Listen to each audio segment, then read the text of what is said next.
네, 바이든 대통령의 대선 포기와 관련해 자세한 소식 특파원 연결 알아보겠습니다. 네, 워싱턴 연결해 보겠습니다. 권준기 특파원. 네, 결국 바이든 대통령이 대선 네, 후보직에서 워싱턴입니다. 물러났군요. 네, 바이든 대통령이 결국 대선 후보직에서 물러났군요. 네, 그렇습니다. 지금 워싱턴은 일요일 오후 6시가 거의 다 된 시간인데요. 현재 코로나로 격리 중인 바이든 대통령은 휴일에도 성명을 내고 대선 후보 자리를 내려놓겠다고 전격 발표했습니다. 자신의 소셜미디어 계정에 장문의 입장을 올렸는데요. 대선 후보에서 물러나 대통령으로서 남은 임기 수행에 집중하는 게 국가와 또 당을 위해서 최선인 것으로 믿는다고 적었습니다. 또 자신의 결정에 대해 이번 주 후반에 국민 앞에서 직접 말하겠다고 덧붙였습니다. 바이든 대통령은 별도의 글을 통해 카멀라 해리스 부통령이 후보가 되는 것에 대한 전폭적인 지지를 표명한다고 밝혔습니다. 그러면서 당원들에게 이제는 힘을 합쳐 트럼프를 이겨야 할 때라면서 해봅시다라고 말했습니다. 네, 바이든 대통령은 지난 주말까지도 완주 의지를 밝혔었는데 이렇게 전격 사퇴를 선언한 배경이 뭐라고 보십니까? 네, 말씀하신 대로 바이든 대통령은 트럼프가 공화당 대선 후보로 공식 지명된 전당대회 이후 성명을 내고 다음 주 선거운동 재개를 고대한다 이렇게 밝혔습니다. 주말인 20일에도 SNS에 글을 올려 완주 의사를 밝혔는데요. 하지만 여론조사에서 트럼프와 격차가 점점 더 벌어지고 승산이 떨어진다는 관측이 나오면서 결단을 내린 것으로 보입니다. 또 가장 오랜 우군이었던 낸시 펠로시 전 하원 의장과 오바마 전 대통령마저 등을 돌리면서 더는 버티기 힘들었다는 관측입니다.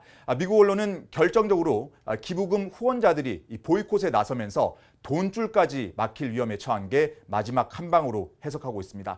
또 내일 조간신문에 지난주 전당대회 이후 당을 하나로 결집한 트럼프와 사퇴 압박에도 버티고 있는 자신이 대비될 경우 대선이 더욱 힘들어질 것으로 판단한 것으로 보입니다. 트럼프는 지난 13일 유세 현장에서 피격에도 목숨을 구한 뒤 공화당은 물론 중도층 표심도 결집하고 있는 것으로 나타나고 있습니다. 자, 그러면 이제 앞으로의 절차는 어떻게 되는 건가요? 네, 바이든 대통령은 카멀라 해리스가 후보직을 승계하길 바란다고 밝혔지만 자동으로 이 후보직을 넘길 수 있는 건 아닙니다. 대통령 후보를 공식 지명하는 민주당 전당대회가 다음 달 19일로 예정돼 있는데요. 경선 1위 후보가 물러나는 이 초유의 일이 벌어지면서 향후 대선 후보 지명에 대한 의견도 분분할 것으로 보입니다. 민주당 내에서는 미니 경선이라도 치러서 대선 후보를 선출해야 한다는 주장과 다시 후보를 뽑기엔 물리적으로 시간이 없다는 주장이 맞서고 있습니다. 또 흑인 여성으로서 이중으로 소수 집단에 속한 해리스 부통령에게 본선 경쟁력이 있는지 우려하는 목소리도 들리고 있습니다. 바이든 사퇴 이후 클린턴 전 대통령과 힐러리 전 국무장관은 해리스 지지에 동참했지만 민주당 내 영향력이 큰 펠로시 전 하원 의장과 상하원 원내대표는 해리스에 대한 지지 입장을 아직은 내지 않고 있습니다. 네, 반면 트럼프 전 대통령은 바이든의 후보직 사퇴에도 비판을 이어갔다고요? 네, 트럼프는 바이든이 미국 역사상 최악의 대통령으로 기록될 거라고 말했습니다. 자신의 SNS에 글을 올려 부패한 조 바이든은 대선 출마에 부적합했다며 처음부터 애초에 이 대통령직 수행에 적합한 적이 없다고 비난했습니다. 그러면서 자신의 건강 상태를 숨기기 위해 지하실을 떠나지 않으면서 대통령 자리를 차지했다며 이미 주변의 모든 사람이 이 대통령직을 수행할 수 없다는 것을 알고 있었다 이렇게 주장했습니다. 또 불법 이민 문제를 거론하면서 바이든이 저지른 피해를 신속하게 치유하겠다고 말했습니다.